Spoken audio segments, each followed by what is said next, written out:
যারা ধূমপান করেন তাদের সিওপিডি বলে একটা অসুখ হয় এবং সিওপিডি হলে ক্রনিক কফ থাকে। অনেকদিন ধরে কাশি থাকে এবং স্পুটাম প্রোডাকশন হয়। দেখা যাচ্ছে যে কফের সাথে কফটা উঠে আসছে এবং তার সাথে অনেকের শ্বাসকষ্ট থাকে। কখনো, কখনো খুব বেড়ে যায় এটা। তো যারা ধূমপান করেন দীর্ঘদিন ধরে তাদের সাধারণত এটা হয় এবং খুব কষ্ট পায়। রোগীরা একটা পর্যায়ে গিয়ে দেখা যাচ্ছে যে একটুও হাঁটতে পারে না। সামান্য একটু হাঁটলেই শ্বাসকষ্ট হয়, কাশি হয়, এরকম সমস্যা দেখা যায়।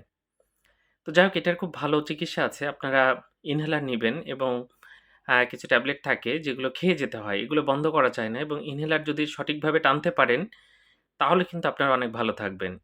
আমরা দেখেছি বাংলাদেশের বেশিরভাগ মানুষ ইনহেলার টানতে পারে না। সে কারণে তারা উপকার পায় না। কিন্তু ইনহেলার যদি সঠিকভাবে নিতে পারেন, বিভিন্ন ডিভাইস বর্তমানে পাওয়া যায়। সেগুলা দিয়ে যদি নিতে পারেন, আপনি খুবই ভালো থাকবেন। আপনি নিয়ে দেখেন, আপনি নিজেই বুঝতে পারবেন যে অনেকটা ভালো আছেন। আর সিওপিডিতে কাশি বা শ্বাসকষ্টের হাত থেকে বাঁচতে ১ম যেটা করতে হবে সেটা হচ্ছে ধূমপানটা ছাড়তে হবে। একেবারেই বন্ধ করে দেন, আপনি অনেক আরামে থাকতে পারবেন। ধন্যবাদ সবাইকে।